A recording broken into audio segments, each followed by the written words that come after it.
Dans son rapport sur les chrétiens en l'an 112, Pline, gouverneur d'une province, écrit à l'empereur Trajan que les chrétiens chantent des hymnes au Christ comme à un Dieu. En effet, depuis déjà longtemps, les chrétiens appelaient Jésus le Seigneur, donc l'égal de Dieu le Père.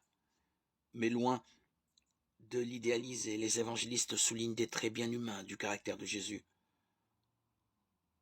On le voit tendre avec les enfants, et les embrasser et les bénissait en leur imposant les mains. Marc 10, 16. On le voit brusque avec ses disciples. Avez-vous le cœur endurci? Ne comprenez-vous pas encore? Marc 8, 14, 21. Violent contre les marchands du temple. S'étant fait un fouet avec des cordes, il les chassa tous. Jean 2, 13, 22. Fatigué par la marche, fatigué du chemin, Jésus était assis tout simplement au bord du puits. Jean 4, 1, 10. Miséricordieux et discret avec la pécheresse, Jésus resta seul avec elle. Il lui dit, personne ne t'a condamné.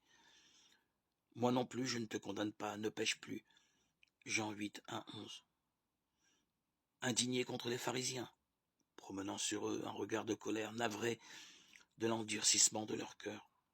Marc 3, 1, 6. Pleurant son ami, Jésus frémit intérieurement, et il se troubla. Alors Jésus pleura, et les Juifs disaient, voyez comme il l'aimait. Jean 11, 30, 44. Angoissé devant la mort, pris d'angoisse, il priait plus instamment, et sa sueur devint comme des caillots de sang. Luc 22, 39, 46. Jésus n'a rien du héros imperturbable, toujours maître de ses émotions.